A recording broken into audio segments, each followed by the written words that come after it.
Well, first of all, thank you, Jordan, for inviting me to the sewing circle. I must say I'm new to this. I have seen some of the previous episodes. They're really, really fun. So yeah, it's an honor to be here. Thanks so much for having me. And so yeah, without further ado, just gonna get right into it. I wonder if I can control the slides from here, or maybe not. Okay, I'll have to just switch over to the window so I can still see your faces. Okay, cool. All right, so I'm gonna just start in like maybe dial back a couple of years, like let's just say the 80s. I was born in the 80s. Well, as you can see from this black and white photos, very long time ago.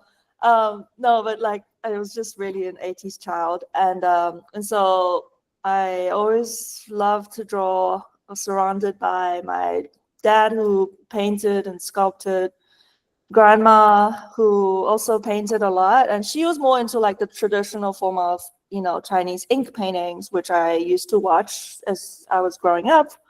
And then it's just like it's amazing to see how in this particular technique of Chinese traditional ink painting, like the way you use the brush, you would load it with ink, and then you basically very decisively land that on the page, and it's very economical. There's no wasted stroke. Every single mark is utilized. There's a purpose for everything, for every single line, every shape. So I was just completely mesmerized by that, as a kid, watching her do these paintings and just quick strokes, and there you go, you get a bird, and then a couple of more strokes, you get like a branch. It's just it was like voodoo for me. And then my dad had a pretty big influence on my arts life, as an artist, because just he was an artist and he taught art, and I remember we would go visit his colleagues' studios where they had these like huge, heads sort of made out of clay, and there's just like a smell of, I guess, plaster and clay as you walk into the room, and there's just like wet clay everywhere. It's really quite inspiring. And my dad, he did a lot of like, pencil sketches and like a lot of, he's kind of like an all-terrain vehicle is what I would say.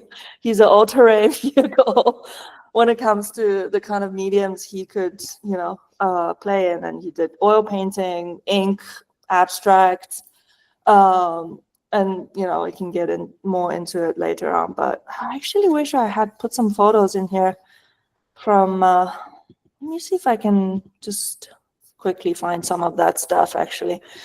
But I distinctly remember, like, because he was teaching university as an art teacher, and this was back in China. And in China, universities, teachers would take the students on like excursions, is what they call it. So like field trips, but they would go for like weeks, sometimes up to a month at a time. And they would go to the countryside, go to the mountains, and just kind of observe the rural life. And oh, here we go. This is some stuff. I could just share my screen. Can you guys see this? Oh my God, wait, I didn't realize I'm like sharing everything. There's some pamphlets in there. We'll get into that. That's gonna break the ice right away. But so like some of this stuff is the things I kind of grew up looking at my dad do. Like he used to paint a lot of mythology driven, topics, stuff that used to scare me as a kid a lot. Like lots of, also he did like murals for temples as well. This was some old memory stuff back in the day. So this is him and my grandma. This is like one of those ceramic tile murals that he did for the city that I grew up in. It's like a monument. I can't remember. I think it was like Children's Museum or something. This is him in like Tibet with Tibetan monks.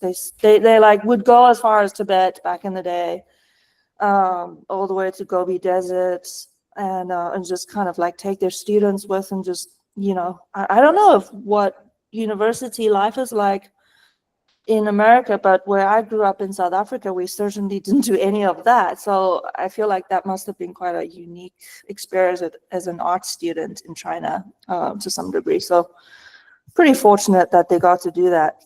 Anyway, coming back to the slides. And then at some point in the early 90s, my parents moved to South Africa. Partly maybe because of the political stuff that was going on after the 89 happened. And then they kind of ditched me, like left me with my aunt and grandma. So like I grew up with my aunt and grandma for like, they looked after me for a couple of years. And then once my parents settled in South Africa, they brought me over.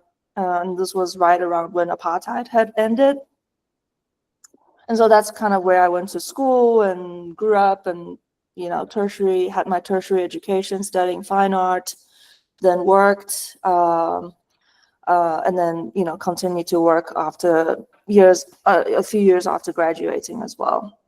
So that's home for me in some ways. Like this is Cape Point, which is one of the southernmost tip of South Africa, or of Africa. Actually, the African continent is very, like South Africa is the bottom tip of the continent. And then Cape Point is kind of like that tiny little place at the bottom of the continent, if you happen to have the map up. But I'll just show you real quick as well, just so you can see it.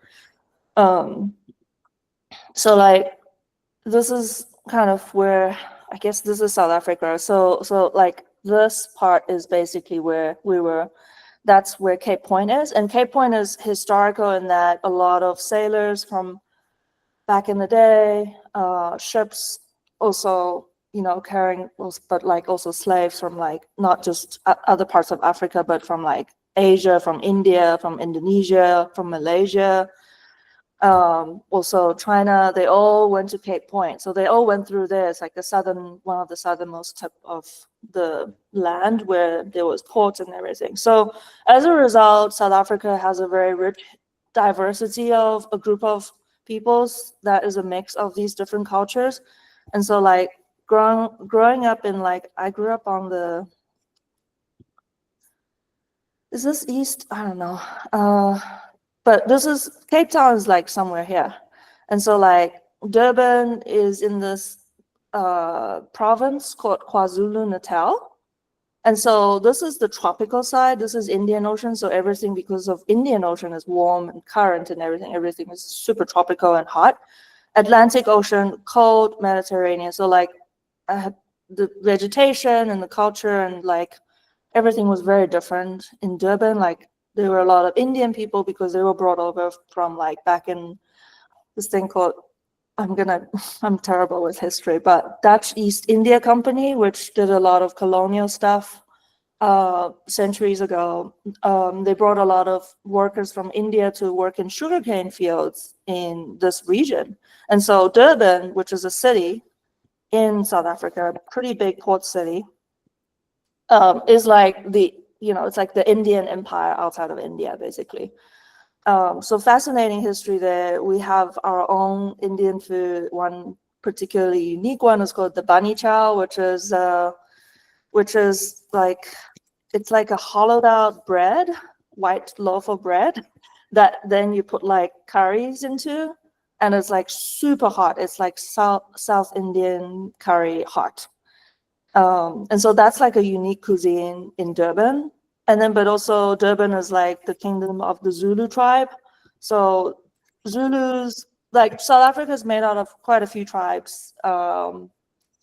And Zulu is one of the main main tribes in South Africa. There's, I'm gonna try to say it properly. There's Zulu, and then there's Xhosa, and then a ton of other tribes. And so this is one of the biggest. And so if you guys maybe heard of a movie called Shaka Zulu, it was made quite a long time ago, but it's about the king of the Zulu tribe.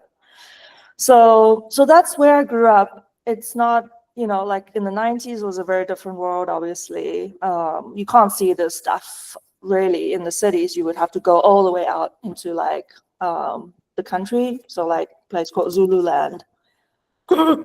is where you would see all the tribal stuff happens. It's pretty beautiful. This is Drakensberg. It's one of the biggest mountain range in South Africa. It's just like a really, really beautiful country, and I'm really, really grateful that I got to grow up there. And so after graduating from art school, I kind of was a little bit burned from fine art and conceptual contemporary art. I just like didn't really know what I wanted to do, and I certainly didn't feel like I could make a living, put money, like just feed myself from, painting. And then during that time I got into animation. So like this was 2000 and I think 6 maybe. So like motion graphics, advertising, special effects was really big.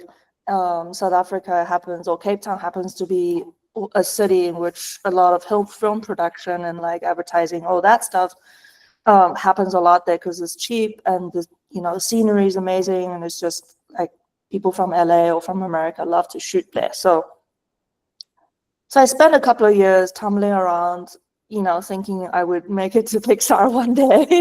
And then I just landed up working on like commercials for Budweiser in the end. And so it took a few years. And then these are just some snapshots of like what I got up to as like a motion graphics, animation artist, this was like 2000 something.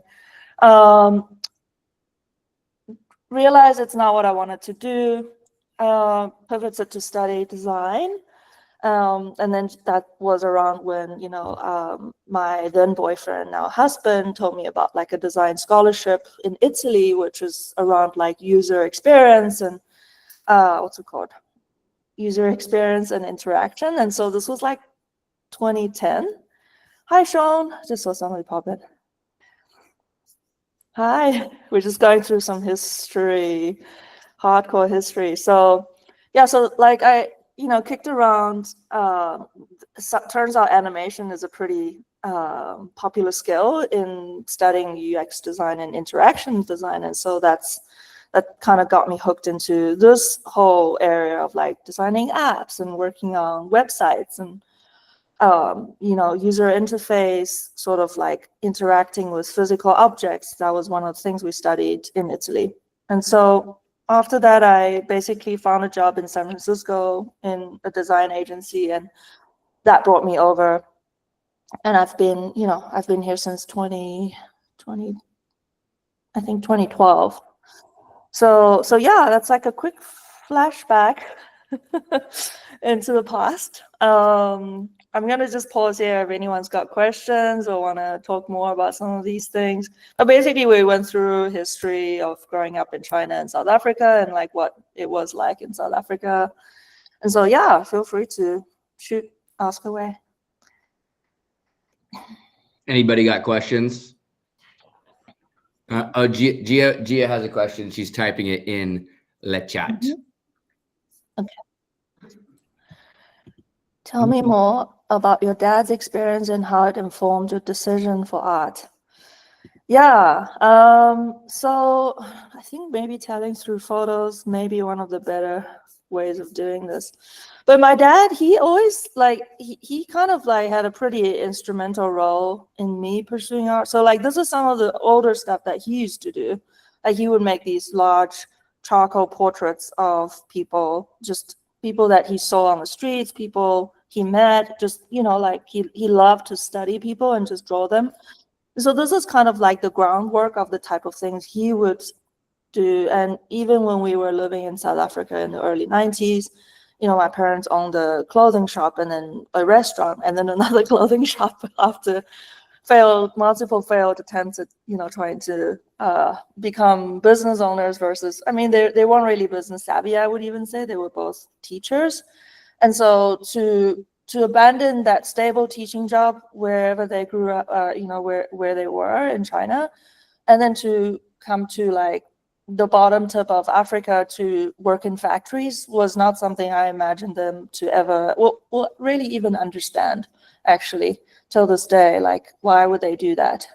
Why leave a stable life, leave a stable job and everything behind and go become factory workers? And so that's a mystery. I think there's stuff that they probably just find it really difficult to talk about. And so, yeah, these are like, and so like he, despite having a shop and working with my mom, like owning the clothing store, he kind of never gave up on his art practice. And so I would remember coming out of school every day and go and help my mom in the shop.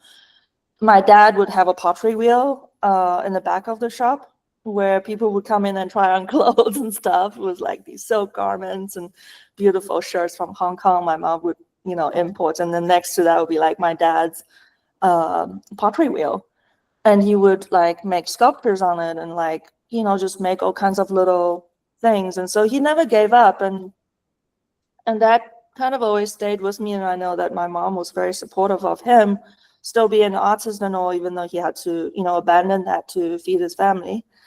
And not do anything with it. So like it was through lots of encouragement. Like he continued to pursue art and then went and got his MFA at the university in Durban, and then went on to teaching, which is what he's, I guess he's retired now, but yeah. And so that kind of like, I just think they were pretty resilient to what a strange place it must have been. This is, 1990, I want to say 95. Despite South Africa had just coming out of apartheid, things were pretty segregated. I went to a school that was mostly all white. There were 3 African students and 3 Chinese students. And so like growing up in like a super segregated world, it definitely puts you on like sort of the edge of society in some ways. Like you're not part of this or part of that. You're neither this or that. So you kind of have to figure out a way in which you carve out that identity that you feel comfortable in, that you're not ashamed of, or, I forgot the word, but you have to kind of figure out who you are. And it took me a long time also. So like my dad would always be like, yeah, don't forget who you are, where you come from. That's really important. Like, and so like he basically, I think he could see that as a teenager, I really struggled in high school. So yeah, that definitely had an effect on the work I make, probably in the most subconscious way possible, not anything that I could really put into logic. But also just like he's always got this attitude, like, don't give a shit about what anyone else thinks, just do what you feel is right, do what you love, and make that work that you're proud of. And so that was kind of his thing when I was, struggling in school, and art was the only subject that I was ever good at. I would go to all the classes, geography, maths, history, biology, and I would just get E or F on many of them. And then art is the only one I would get A. And so he's like, well, what are you gonna do? You might as well cut your losses and like focus on what you can be good at. So yeah, it's like, so that definitely was pretty instrumental in belief. Any other questions, or should we roll on to the paintings and maybe a little process? Yeah. Cool. Yeah, let's shoot into maybe some of your practice and stuff. That'd be great. Sorry, what? Let's shoot into like some of the process and practice of this. Is great. Yeah. So in the meanwhile, when I was working in tech and working in design, I kind of always kept a practice on the side. I was doing a lot of figurative stuff. I was doing drawings of the Guinness World Book of Records because I found that to be a funny and interesting subject. So I would draw characters from the book and do like these little projects, give myself projects and stuff. And it wasn't really until 2017 that I discovered that I could do abstract paintings. And that felt extremely liberating at the time, because it felt like that wasn't something I explored in school or had anybody, encouraged me to take on abstract work. It was all very figurative where I studied, and a lot of highly conceptual stuff, but nothing was really like, how about just putting some paint down and see what happens and don't think too much. So that was 2017. This was a home studio just like in the office I shared with my husband. He had his table on the left-hand side. I had like a long table there. And then, the first thing I did was, it's the easiest thing also to get into, which is watercolor on paper. It's just, you can do that anywhere. It's not super messy. You can just open the paint and then do it on the couch or in bed or whatever. I just did it wherever I could. And so that's kind of where I started off, 2017. And then, slowly over time, I got a bigger studio because I wanted to get into bigger work. I wanted to move beyond just working on paper. And I felt limited by the dimension of paper, and I guess the physicality of it. Like, if I want to make huge work, of course you can still have it on paper, but then logistics, like how am I gonna frame it, and then how's it gonna hang, and then how does it get transported? All of these things I know that artists shouldn't really be limited or restricted to thinking about in terms of how they want to create. It kind of pushed me into, well, I do want to scale up and I want to go bigger, and how do I do that? So it took some time, but this is still earlier work from 2017. I do a lot of like dry medium drawing, and just like I use a mixed medium, and I like to draw on top of the painting. So the painting itself is almost like a foundational underlayer, and then everything I do over it is like additional details. The way it dries is as important as how it finishes almost. Like, often I would just put ink down or paint down, let it dry over time. And then the next morning I come back, it's like, oh, I see some stuff here, and I'm just gonna lean into it, So it very much organically happens that way in how an image comes about. I don't really ever plan anything. I can't really plan anything. And so it's like automatic painting, just whatever comes to mind and or hand. I liked to do black and white stuff, which you'll see later on, but this was some earlier ink paintings on paper with different markers, and then different like ways I would mess with the ink to create funny textures like that. So like salt, acid, bleach, or something while it's wet to kind of create this weird sort of pooling effect. And then when it dries, it's super interesting. And then I would go in and just, add additional details. But this was one of the first pure black and white pieces I made in 2017. And then bigger, still on paper, and these are like also like a mix of gouache, pastel, oil pastel, and then again, the very faint layers of underpainting underneath that informed what I wanted to put over it, This is a bigger piece. Regrettably, I don't actually have an image of it in its full size, but early days, I did a lot of commissions for friends, mostly for free, and very little, just kind of as gifts. And this piece was it was on oil paper, and I didn't know really how. I guess I was really fighting it because oil paper repels paint. And I had gotten a whole roll thinking I would just do mixed media. And so this is how green I was, I just thought, I'm just gonna do watercolor.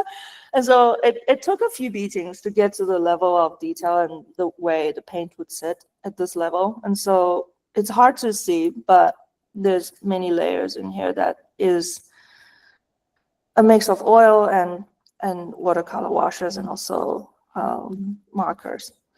And then fast forward to 2024, I started just getting more and more loose over time. This is kind of like a doodle that I did very haphazardly, I guess, while my daughter was doodling. And then at some point she started drawing on the painting. I didn't even see it, but I was like, I actually kind of like it. So we just, kept going, and this was a different headspace I was in and different studio space. And so it's interesting to see how one's physical surrounding also informs some of the work subconsciously, even though the work itself is maybe of a certain style, but moving around, traveling, all of that gets infused into the work. And so I would say when I was at Norton, where I met Jordan and Michelle, I definitely made some significant also shifts in the work where I just kind of went more bold and a lot more loose and using more oil. And these are just on paper as sketches and studies.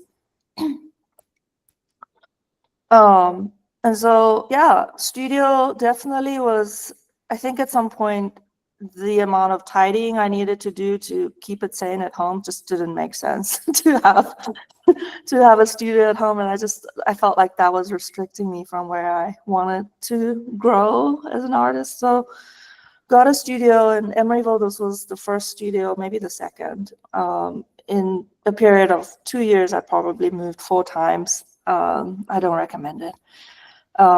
But sometimes you gotta, you have to move around to find the best space that's got the right chi. So it took a few tries to get right. And then this one on the right is Norton. So what you see here is kind of like my setup. I had a table, huge table made, but then so sad that I gave it away. But it was a big workbench, and I would just do, works on paper. While that's drying, I would then go into the stuff that's on canvas, work on those. So there's a lot of back and forth happening between the works. I do duke it out a lot more nowadays in the studio, where it's just, me, you painting, let's go, like I'm not leaving until I'm done with you or you're done with me. It's more like that nowadays, but there is still very much that, like, I'll have drawings on the floor, and I'll have just things laid out that I could just go and put a few dabs in here and there where it feels like it needs it. So yeah, this is a panel, a 4x5 panel. There's 3 pieces to it. I don't know if I have photos included in this, but I early on I used a lot of because I was trying to scale the watercolor abstract onto works on canvas, and so canvas doesn't really you have to kind of fuck with it a little bit. Like canvas is a little bit, it's tough, so it doesn't just accept paint sometimes. And I don't like gesso canvas, so I always leave it raw. But then when it's raw, obviously it'll repel water. So it took a while to figure out how to make the medium into the right consistency, so it goes in onto the canvas, but not come right out. So early days, I would put paint down and then come back the next day. It would be like, where is the painting? It's gone. It's just completely soaked into the fabric. It's disappeared. And it was pretty funny and just maddening, actually. And so yeah, so I would have vials of these mixed paints lying around and then just pour them onto the canvas. Now I would gesso the canvas with clear gesso and then sand it down. So that's even more vibrant. It's just even more ready for paint. And so that's kind of how I've figured out the approach after a few trial and errors. Yeah, dry medium is huge. And then I also just kind of learned this way of drawing on top of the painting, which came from the watercolor days. And with pigment sticks, what happens is when the canvas is wet, you put pigment stick on it, and then when it dries, it basically is permanent. It doesn't come off. So unlike soft pastel, which I use as well, it sticks on a little bit better. And so there's just a lot more experimentation and playing that I give myself permission to do as much as possible. And there's always a warm up towards the work as I get into it. Always paper lying around to kind of play with other ideas. So this is this set of work that you see here was exhibited last year for my first inaugural solo exhibition at Part 2 Gallery in Oakland, which is a gallery I greatly admire. They have a really exciting programming supporting emerging artists, unknown artists, and also a few historical artists like Alicia McCarthy, who else? Squeak Cornwath, and God, I'm terrible with names. In social settings, people, name dropping, I'm just yeah, I can't do that. I don't know how you guys do that. I can't name drop. I just cannot remember names. but they're like big proponents of historical artists from the Bay Area as well. So I feel very blessed to, be working with them. Oh, so wanted to show you guys these things that I have not shown to anybody, which is so before I get into like exhibitions, so like monotypes is another area of interest, mostly because of the way I paint.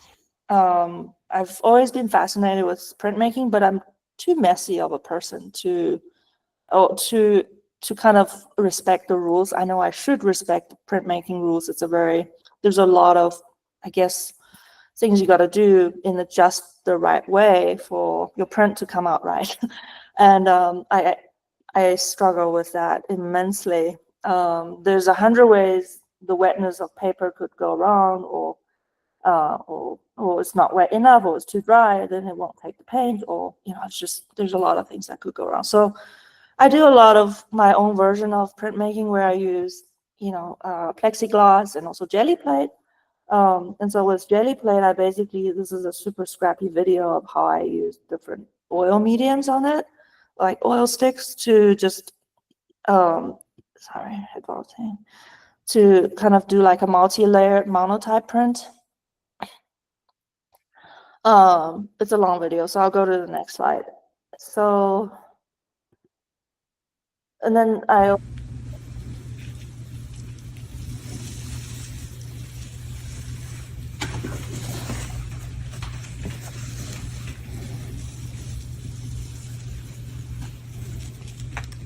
so this is like a mix of it's acrylic actually and printmaking ink. It's amazing what you can get out of just pulling it, straight out of with just plain cotton. So that's been like a super fun. And then I just do a lot of these, whenever I get the chance or I have my hand on a press, I just do as much of it as possible because it's so fun, and it again informs the kind of mark making I want to do in the painting itself. So I would like look at these, and then last year I took some time to do a residency at Kala Art Institute. So it's a printmaking residency or institute, mostly focused on printmaking, and it's in Berkeley. And so I would basically go in every day and book like one of the presses, and then just kind of like start painting, on a plexiglass, and then see what comes through. So I would sometimes then get a little bit fancy and do like a gradient with a brayer and then paint over that. Let's see if I can find some. Oh, here's a video of that process.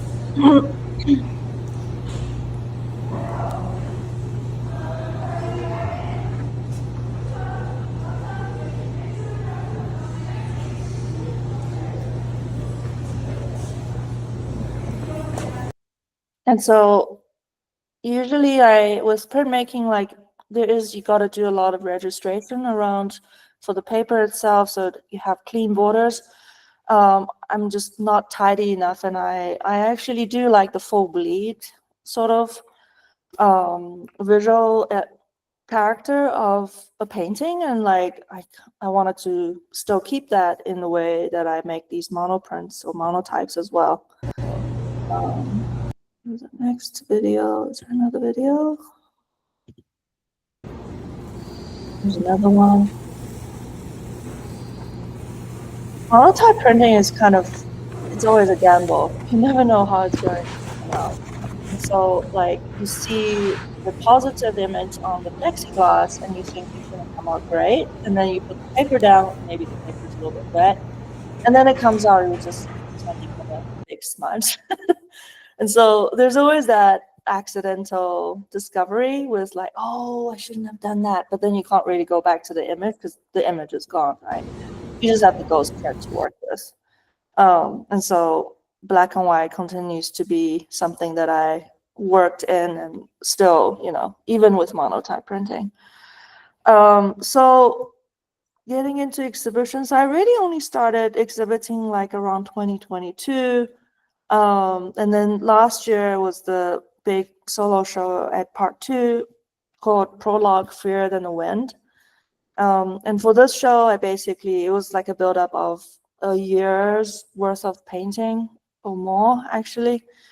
Because I have a full-time job, my hours are basically split between, evenings and sometimes weekends. So it takes a long time to get something done. But sometimes I guess maybe that's the case when you're in like a good groove, when you find a groove, you can get a painting done pretty quickly. Like this one took maybe 2 days, some other ones took a day, but then some other ones took 6 months to do also, or multiple years. I still have work in the closet that I haven't touched in over 2 years. So it just depends. So the body of work here took over a year to make.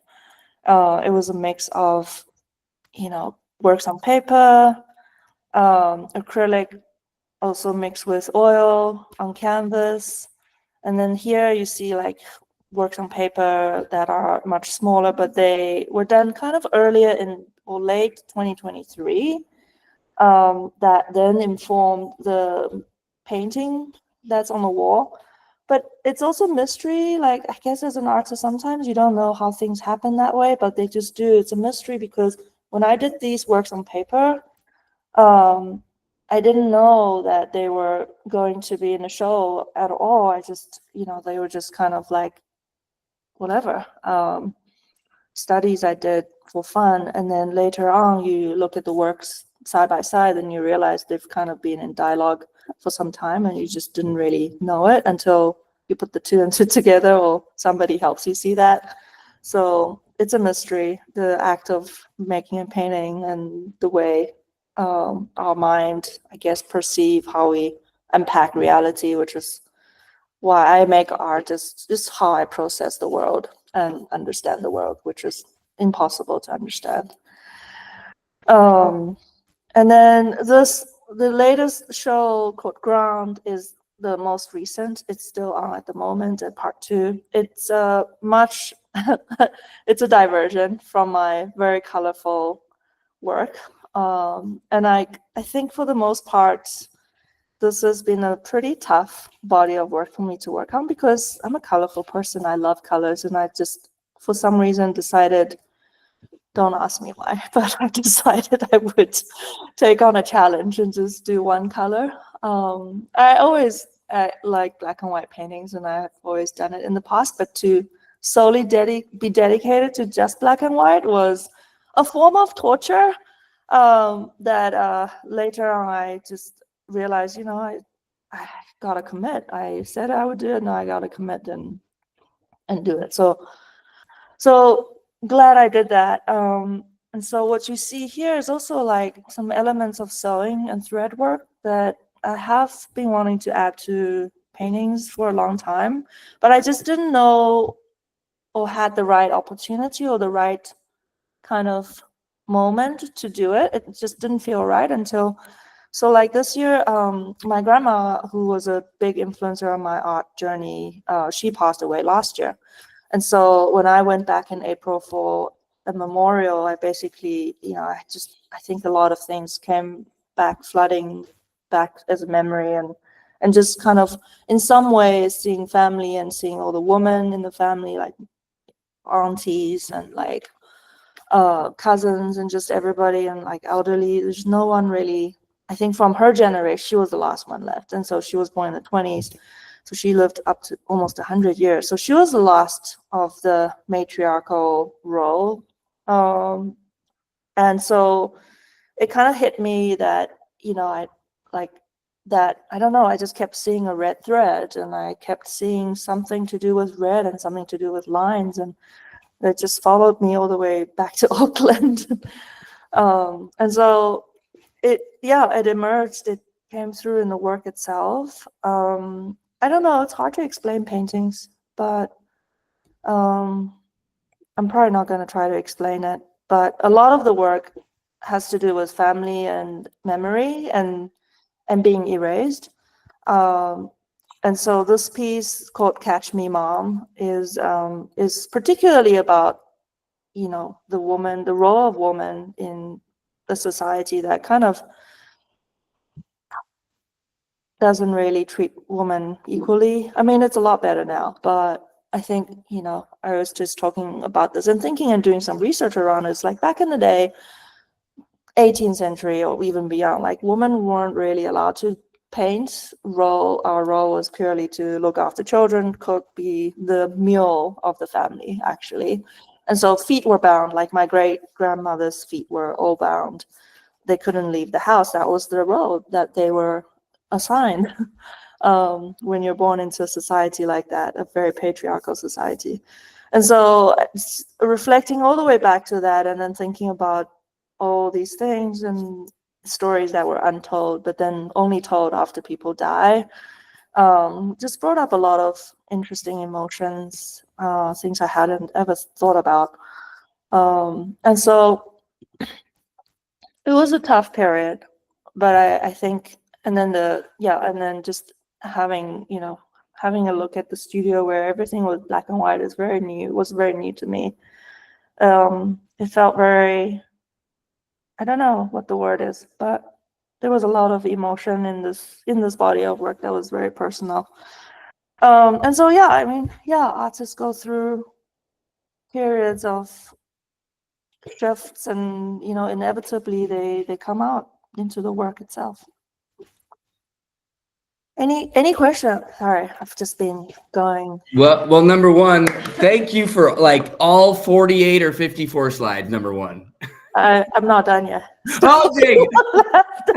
but I just I just want to give some room for questions. So I do have a question there.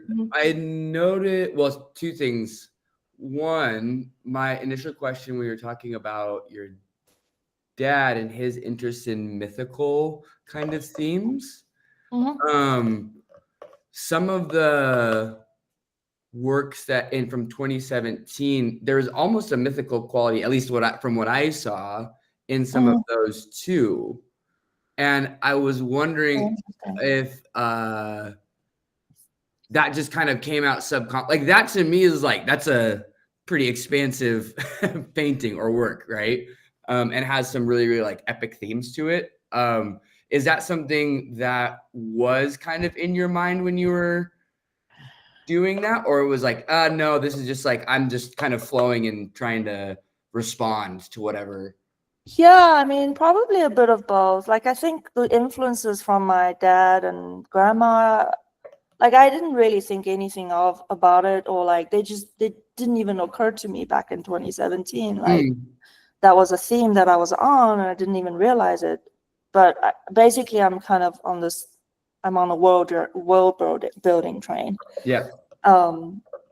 That's how I would understand the work now. I'm just creating another reality. I'm constructing something new out of what I cannot understand. Yeah. And so this is my way of creating an escape. Right. Yeah. Right. And so mythically, I suppose it's my own myth in some ways, but there aren't any figurative, I guess, in that sense, like figurative gods, things like that. Maybe every now and then you see a face, that's totally possible. But yeah, it's not something I've actively, actually there is a body of work that I haven't shown in here, which is more related to myths and ancestors, but that body of work is very different looking as well. It's about like what I experienced in South Africa. I was living with somebody at the time. She was from the Xhosa tribe, and she had the calling to become a Sangoma, which is a African medicinal doctor or witch doctor. And so that was her calling, but due to life circumstances, she refused to, answer the calling and to become that. And so when I had a dream the one night where I felt something had came into the room, and I was fully awake, conscious, and in fact, but I couldn't move anything, like it was just like my body was completely, like it wasn't listening to me. I couldn't move, but I was trying to wake up. I couldn't wake up. So I told her, like, a strange dream. Like, I had this last night. And she was like, yeah, I had the same dream. And so like I was just like, oh, okay, shit. um, so her explanation was that we got visited by her ancestors, Mm. and I just happened to be there. Mm. And so that kind of stuck with me since my college years. And I just sort of put it out of my thought for the longest time because a little bit of superstition. You're not supposed to go and poke those things and like, dig into it. But I don't know. I just think there is a connection to another world at our very conscious, logical level. We're just not able to see that. Yep. I know it sounds super woo-woo, but I do believe it. I do believe it. I do think that there is that other layer or multiple layers even. It's just our brain has shut that off. Our mind is closed to it. And that's why when we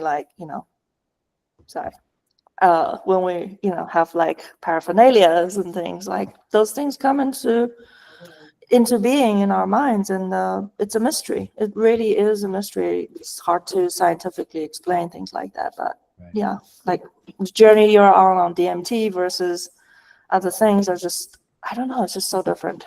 Yeah. Absolutely. Any other questions right now? Any in the chat? Yes. Hey, I could ask a question. Yes, sir. Hi, Yameng. Good to see Hi. you. Yeah, good to see you, Sean. Yeah, I just had a question. It seemed like a really organic approach to painting, or kind of like your entry into painting and stuff, just seemed like something that you were kind of curious about and just started to follow your curiosity. And it seemed like you didn't really hold back. You just kept going and going with it. And I was kind of just curious about if you had any influences outside of your family. Were there particular artists that you were looking at, or like a type of art making that you wanted to pursue? Or how did you mentioned that you weren't really planning your works, but were you thinking about like the type of artist you wanted to be? Yeah, I think that's a great question. It's a multi-layered question. I've certainly thought about the kind of artist I don't want to be. I've thought a ton about that. I think we always realize what we don't want first, maybe, and then it's harder to say what we want sometimes. At least for me, I know what I don't want to be. But I think, if anything, if I learn anything from art school, which is that I guess there was a lot of contrivedness around how one should be a conceptual artist or a contemporary artist. And because of that forcedness of it all, it kind of killed our creativity. I mean, we were like, 22, just kids out of high school. Like there aren't a lot of outlets for creativity, just unbound creativity. And like going to school kind of tend to quash that a little bit too. And so then followed with a really hectic fine art school, it just didn't really help with. And I just, that burned me in terms of like, well, if anybody should, limit how or decide how to express themselves, it should be me and not like my teacher or my mentor or like my dad even. Like I hide stuff from him all the time. I don't show him anything sometimes because he's very strong opinionated. So I think like learning to become an artist where I feel like you gotta, like Dustin, right? Like there's so much noise and voice in the room and in the head, especially in the studio. So like the moment, it's hard to master, but like that's kind of like one goal is like, I gotta get all of that out of the room and out of my head and just try to stay true to myself. And I think that's the path I've kind of found myself on, is like, regardless of what I find to be trending or beautiful, but not really me, or I have to stick to what I am, ultimately unapologetic about. And so artists, then talking about like, I think artists that influenced me, I mean, so many, Louise Bourgeois, I think just because she's just kind of like a badass because she doesn't give a F about, anything. And she breaks her work all the time, tear it up. And I respect that. I respect that. William Kentridge, his work is always incredibly engaging and just multi-layered, also in the sense that it connects to history that I am a part of, and that so it resonates with me, the type of things that he talks about in his work, the charcoal works, and sculpture and the theater work. Ai Weiwei, but mostly for, I guess, his will to push against the political oppression, like I have a lot of respect for him. I know he's one of many great artists coming from that generation, like have families in Cultural Revolution that were prosecuted and victims of that. And so like looking at him, understanding my own family history had just led me to some places that I guess I didn't know I was going to be on a couple of years back. And so inspiring in that way of kind of mending and just sort of pushing back and resisting, not staying quiet, digging things up, poking holes. So I like that in terms of, his way of jabbing it in the eye of the beholder in some ways. And who else? The classic painters, Bonnard is a big influence, mostly because he was hated on by Picasso, poor guy. And I don't really care for Picasso, actually, or his girlfriends for that matter.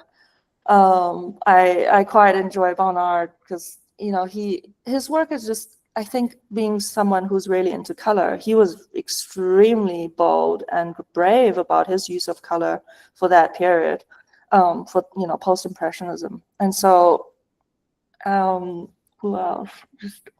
I feel like there's so many, it shouldn't be this hard. But those are the, tops that come to mind. Yeah, I have books here, so that's a good reminder. Also, the contemporary ones are like Rita Ackerman. Do you know Rita Ackerman? She's an abstract painter, but she has like these techniques. I can just show some photos, but like she paints on raw canvas, and obviously Joe Bradley as well. But Rita Ackerman, basically, she doesn't really prime. She just goes directly on the raw canvas stacked on the wall, like the way I also paint on the floor, drawing, really, actually, more like drawing, painting. Joe Bradley is another one. I mean, he gives so much permission, and I think that's refreshing. Like I think the influence he's had on like younger artists out there since him. I mean, I could name a few. Oscar Munoz, Oscar Murillo. This rawness, like he used to just paint on the floor, and then whatever that gets tracked on the floor of his studio land up on the canvas. And so there's that unpreciousness that is really beautiful. And it breaks the predictability of a painting. It's like, yeah, why should it be painted with hand? It should be painted with shoes and feet.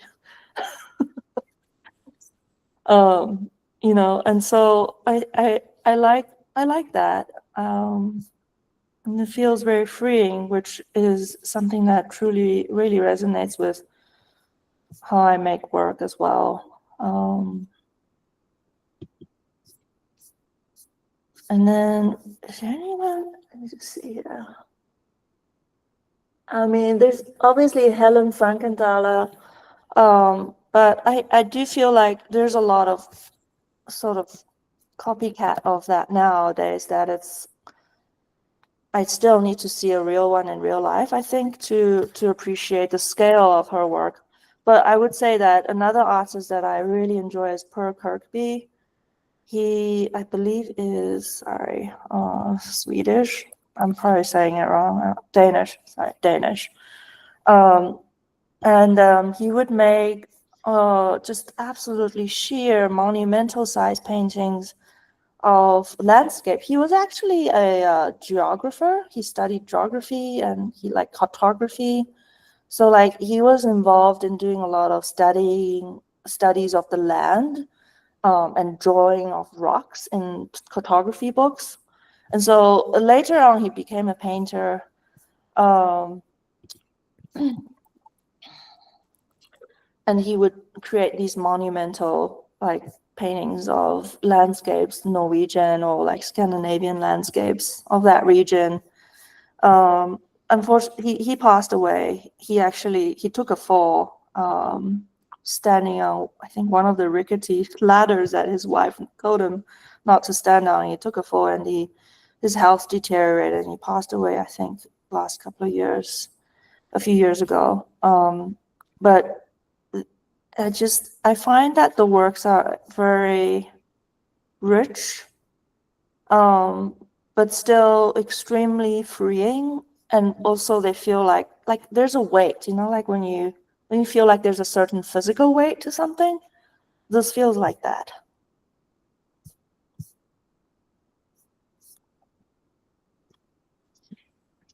Yeah.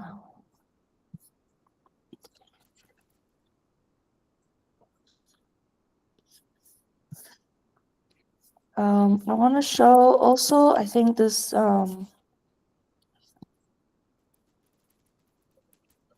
this is really cool. So Ai Weiwei did this installation of the trees. They're based on the poem that his dad wrote. I think his dad, Ai Ting, was a very famous poet in China, and he was the one that was treated very poorly during Cultural Revolution years. And I think he wrote a poem about trees, about how they're cut and they're dead, but they're still touching each other and connected. And so I think that feels very beautiful, but also I think how he made these was he used cut up trees and pieced them together, so they kind of still looks like a tree, but they're actually made up of multiple different trees, pieced together like that. And it's about, yeah, I think it just speaks to some kind of human condition in that sense that I find really poetic and just beautiful and painful at the same time.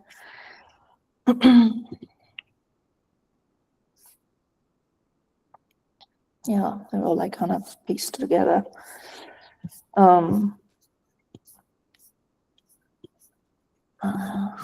Yeah, so coming back to any other questions?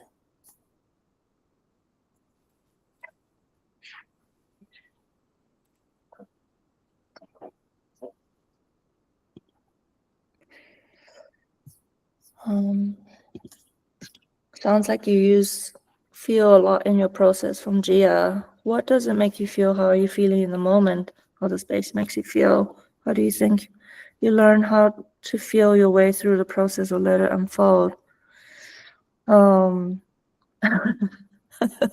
Tough question.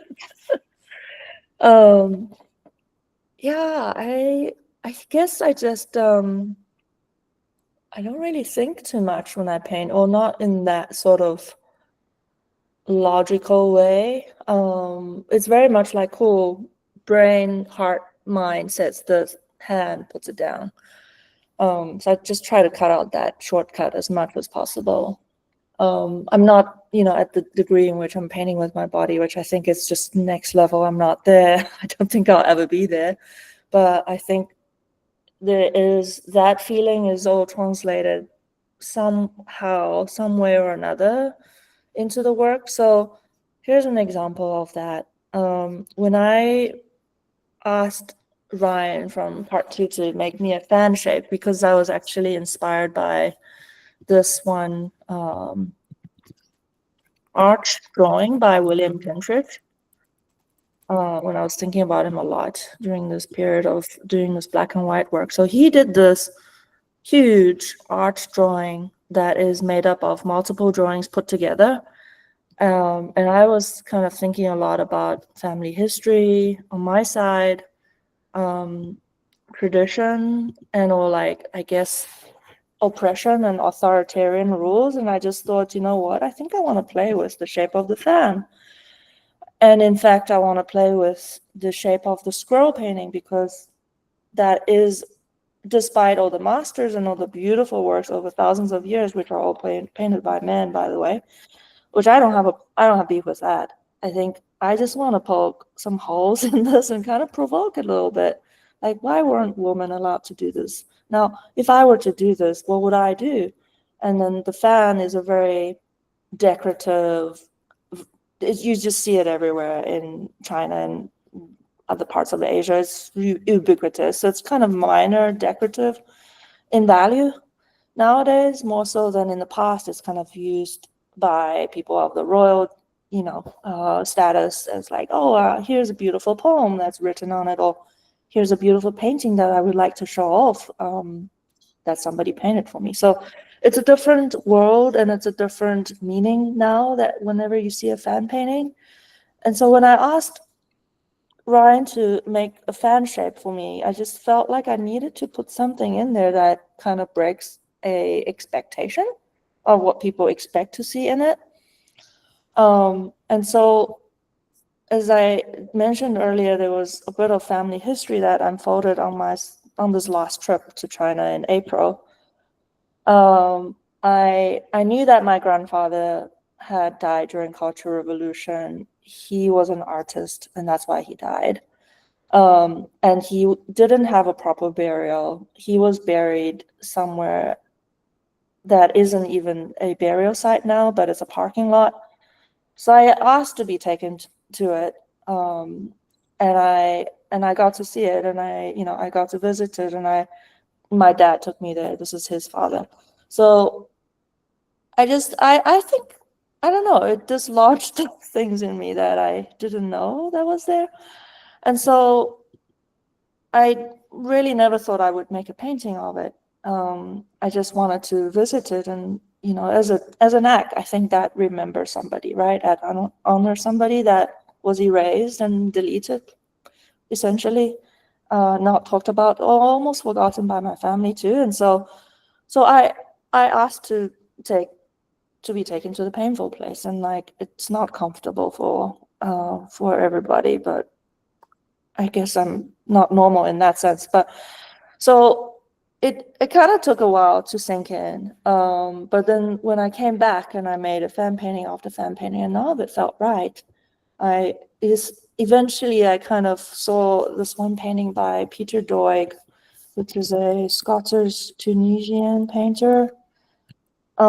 He had this painting called White Out. I'm also a fan of his work, by the way.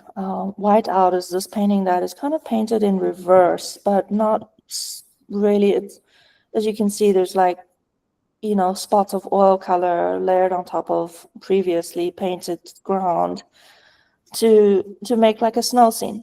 And so when I thought about what it was that I wanted to create, I don't know, something struck me as like, it's a seasonality, or the lack of seasonality of a place that I visited. I mean, it was end of spring, the trees were still dead.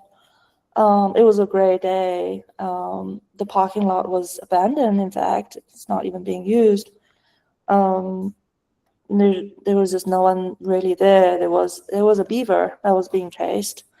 Lots of random things, really. And so I just thought the seasonality of it felt like it would feel like a whitewash, or kind of a start of a blizzard, if I were to remember it. And the blizzard in some ways erases a certain type of physical image when it's white out. So all of these made connections in my mind. And then after this painting was painted, I cried a lot.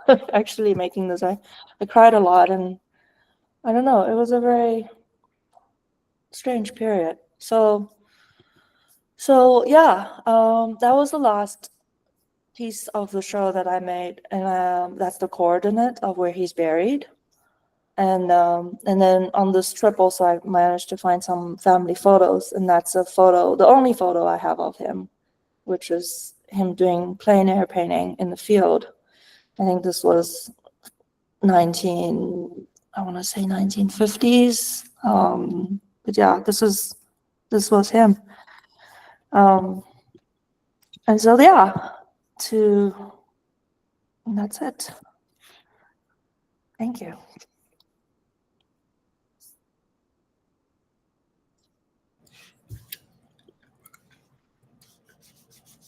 That feels like a very wholly appropriate place to land that. Yeah. I also, one, I appreciate the honesty and courage and like vulnerability to share something like that. Like that actually think when we were chatting before about maybe like the questions that you would consider, like that's actually the kind of thing that I think is so moving and so powerful and actually touches to that kind of reality beyond that you were talking about earlier. Mhm. Right. So thank you for sharing that. I also do want to say I might name this talk, I'm not a fan of Picasso or his girlfriends. That's right. Yeah. Yeah.